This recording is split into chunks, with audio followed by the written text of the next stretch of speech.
Voici l'histoire de Farla.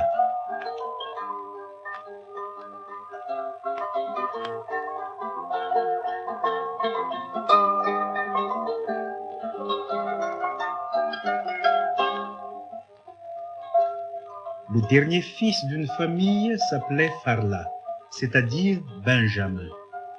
Un jour, il décida de s'adresser à Dieu le Père et l'implora en ces termes. « Mon Dieu, rendez-moi riche. Je n'ai connu ni père ni mère. Mes frères m'ont rejeté. Les voleurs ont pris ma récolte et mon bétail, et je me trouve bien démuni. Rendez-moi riche, et il me sera facile de trouver une bonne épouse, d'élever jusqu'à 7 filles et 7 garçons, et d'avoir de nombreux petits-enfants. Alors, j'aurais été un homme comblé, et vous pourriez disposer de ma vie. » Les années passèrent, et tous ses vœux furent exaucés. Lorsque naquit le dernier petit-fils, Dieu envoya son propre fils, du nom de Ralaï Tukana, c'est-à-dire le fils unique, pour mettre fin au jour de Farla. Mais Farla vivait tellement heureux qu'il ne pensait plus guère à son ancienne promesse. Le Fils de Dieu se présenta à lui. C'est alors seulement qu'il se souvint. Il frémit tout d'abord, puis il s'empressa d'accueillir le visiteur.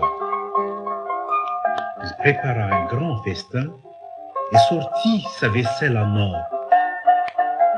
Son amabilité fut telle que le Fils de Dieu en était très touché. « Je vois bien que vous n'aimeriez pas encore quitter cette terre, lui dit-il. Malgré l'ordre que j'ai reçu de mon Père, je vous laisserai la vie sauve. » Ainsi s'en retourna-t-il vers Dieu. « Père, implora-t-il, pardonne-moi et pardonne aussi à Farla. »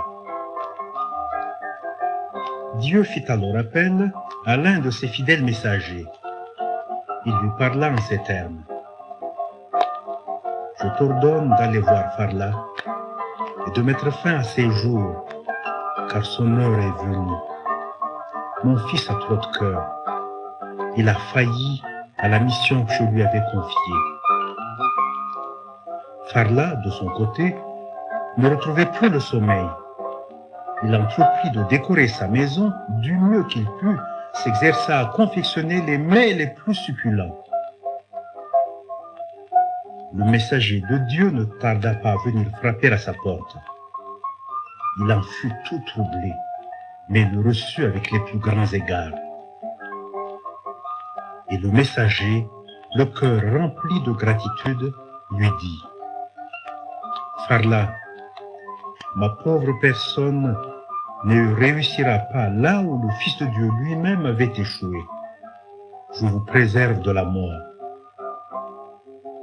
Le messager s'en retourna auprès de Dieu et implora aussi son pardon.